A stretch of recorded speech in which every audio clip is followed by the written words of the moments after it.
Sebelum video ini dimulai, pastikan kamu sudah mengklik tombol salam alaika ya Rasul salam alaika ya habib wa yassir li amri wahlul 'uqdatam min lisani yafqahu qawli. Puji syukur pada Allah Subhanahu wa taala. Alhamdulillah, pada subuh yang berbahagia ini Allah masih berikan kita nikmat kesehatan, ya, nikmat hidup setelah mati tadi malam sejenak. Karena hakikatnya kita Nabi besar Muhammad sallallahu alaihi wasallam. Allahumma shalli ala Muhammad wa ala ali Muhammad. Mohon izin Bapak dan Ibu yang dirahmati Allah, pada kesempatan kali ini saya diberikan tugas kembali untuk menyampaikan tausiah subuh. Minta izin kepada Buya. Kalau subuh ini banyak Buya ngumpul ini, Buya ya, ustaz-ustaz pada ngumpul. Jadi mohon izin dan semoga nanti apa yang disampaikan bisa kita manfaatkan dalam kehidupan kita sehari-hari. Bapak Ibu jemaah subuh rahimakumullah, pada kesempatan ini kita sedikit coba membahas tanda-tanda puasa dan amalan kita selama Ramadan ini yang diterima oleh Allah Subhanahu wa taala. Tanda-tanda ini seperti warning system lah gitu ya. Artinya untuk kita ingat-ingat dan kita rasa-rasakan. Dia tidak mutlak, karena balasan pahala dari Allah itu rahasia, kita tidak ada yang tahu.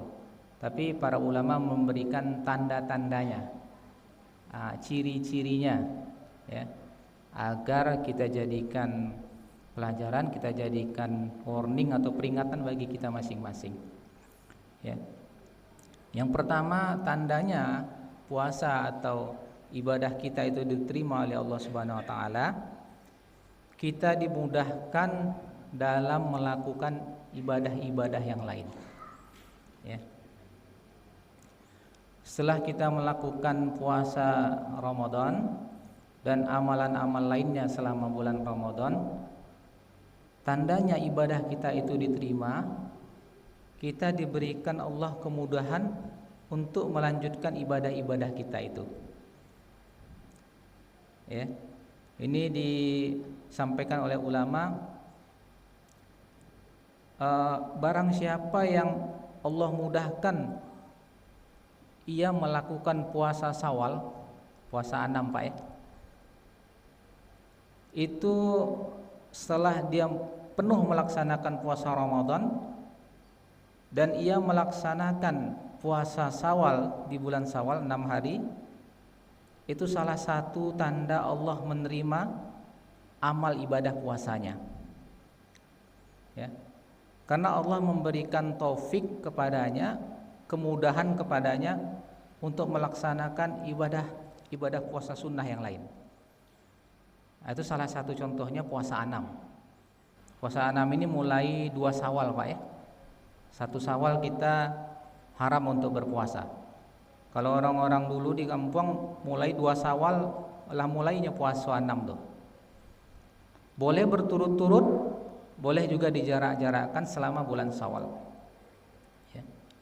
Ini salah satu taufik dan hidayah dari Allah, dimudahkan kita untuk melaksanakannya. Jadi terasa ringan dia. Dan pahalanya luar biasa. Kalau puasa Syawal ini pahalanya sama dengan puasa setahun penuh. Ya. Ada yang diuraikan ulama berpendapat kalau kita puasa Ramadan 30 hari dikali 10 itu kan udah 300 hari. Tambah puasa 6 dikali 10 60 hari. Jadi 360 hari genap kita puasa 1 tahun. Barang siapa yang melaksanakan puasa Ramadan dan ditambah dengan puasa Syawal, pahalanya sama dengan melaksanakan 1 tahun puasa. Tapi ini bukan stok puasa Pak ya. Artinya tidak perlu puasa-puasa lain lagi nanti, tidak. Ini adalah pahala. Pahala ini artinya ganjaran dari Allah yang kita tidak tahu besarannya. Tapi ibaratnya dia seperti melaksanakan puasa selama 1 tahun. Ibnu Rajab Al-Hambali mengatakan membiasakan puasa setelah Ramadan merupakan tanda diterimanya amal puasa di bulan Ramadan. Nah, ini akan kita rasakan sendiri. Berat tidak kita melaksanakannya kan? Sesungguhnya Allah jika menerima suatu amal hamba, maka Allah beri ia taufik untuk melakukan amal soleh setelahnya. Ini tanda-tandanya. Begitu juga sebaliknya. Barang siapa yang melakukan kebaikan selama bulan Ramadan, ketika habis Ramadan malah melanjutkan dengan amalan-amalan yang buruk, ya, rasa tidak berbekas Ramadan bagi dirinya, kembali kepada amal-amalan yang buruk, kembali tidak sholat, ya, kembali melakukan perbuatan-perbuatan yang dilarang. Ini salah satu ciri bahwa amalan ia selama Ramadan itu tidak diterima oleh Allah Subhanahu wa taala. Ini yang perlu kita cermati. Terutama sholat Bapak Ibu ya. Selama Ramadan rajin kita sholat, di luar Ramadan jangan sampai ditinggalkan sholat. Kalau bisa memang dalam kehidupan kita ini kita punya prinsip, hidup kita ini hanya menunggu dari waktu sholat ke waktu sholat seterusnya, selanjutnya ya. Jadi sholat itu bukanlah sebuah sampingan, tapi yang utama. Sholat subuh kita ya, sambil menunggu waktu zuhur datang kita bekerja ya. Ada yang mengajar, ada yang ke sawah ya, macam-macam. Itu sambil menunggu waktu sholat zuhur masuk. Waktu sholat zuhur masuk, yang utama kita lakukan sholat zuhur ya. Diutamakan berjamaah kalau yang laki-laki. Setelah sholat zuhur sambil menunggu sholat asar, kita kerja. Apapun yang kita lakukan di dunia ini. Jadi yang lain selain sholat dan ibadah itu sambilan. Nah ini jangan dibalik. Sholatnya sambilan. Maka banyak orang yang sholat di akhir-akhir waktu. Pernah saya sholat di Masjid Taqwa itu Pak, mau siap-siap sholat asar, masih ada orang datang untuk sholat zuhur. Kita udah mau siap-siap sholat asar datang ke masjid. Jadi di ujung-ujung waktu yang hampir masuk waktu haram untuk melaksanakan sholat. Nah, ini menjadikan sholat sebagai sampingan dalam kehidupan ya. Itu yang pertama. Yang kedua, cirinya seorang yang amalnya diterima itu dijauhkan dari perbuatan tercela ya. Tanda puasa dan amalan diterima selanjutnya, Allah memudahkan seseorang menjauhi perbuatan tercela ya, seperti bohong, ghibah, fitnah dan perbuatan-perbuatan fasik lainnya. Karena di dalam puasa ini kan ibadah syirriyah Pak ya. Karena Ustadz kita kembali mengatakan yang tersembunyi, hanya kita dan Allah yang tahu. Selama 30 hari kita laksanakan, sudah terlatih kita untuk jujur kepada diri kita dan kepada orang lain. Jadi mustahil orang yang melaksanakan puasa dengan benar itu dia mau berbohong, mau berdusta. Ya. Dalam hadis riwayat Bukhari, Rasulullah bersabda, barang siapa yang tidak meninggalkan perbuatan dusta, perkataan dusta dan tetap mengamalkannya, maka Allah Ta'ala tidak butuh kepada puasanya. Tidak butuh kepada puasanya. Terus sejalan dengan hadis yang diriwayatkan Ibnu Majah yang sering disampaikan ustaz kita, orang yang berpuasa ini banyak yang hanya mendapatkan ju' wal atos ya, lapar dan dahaga saja. Nah, ini tandanya setelah puasa dia masih berbohong ya, berdusta, memfitnah, ghibah. Nah, ini tandanya puasa tidak bermakna, enggak ada pahalanya. Hanya dapat haus dan dahaga saja. Ini yang disampaikan para di hadis tersebut. Surah An-Nisa ayat 9 juga mengatakan falyattaqullah wal yaqulu qawlan sadida. Maknanya maka bertakwalah kepada Allah dan berbicara dengan tutur kata yang benar. Jadi orang yang bertakwa tidak mungkin bohong. Nah ini ya. Orang yang bertakwa tidak mungkin berbohong. Takwa itu apa? Karena tujuan puasa kita itu kan mencapai ketakwaan, Bapak Ibu yang dirahmati Allah. Takwa itu imtisalul awamirillah wa ijtinabun nawahihi. Ya, melaksanakan seluruh perintah Allah dan menjauhi segala larangannya. Nah, ini tujuan ya, kita menjadi orang yang bertakwa. Jadi terjemahan la'alakum tattaqun itu sebenarnya bukan mudah-mudahan, Pak. Tapi memang tujuan kita menjadi orang yang bertakwa, goalsnya, tujuannya. Jadi bukan mudah-mudahan. Kalau mudah-mudahan ini kan 50-50 ya, bisa iya bisa tidak ya. Jadi tidak serius. Jadi memang tujuannya menjadi yang bertakwa. Ya, terjauh kita dari perbuatan perkataan bohong.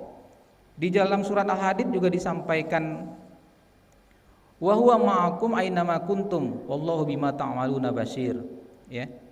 Dia bersamamu di mana saja kamu berada. Dia ini Allah. Allah Maha melihat apa yang kamu kerjakan.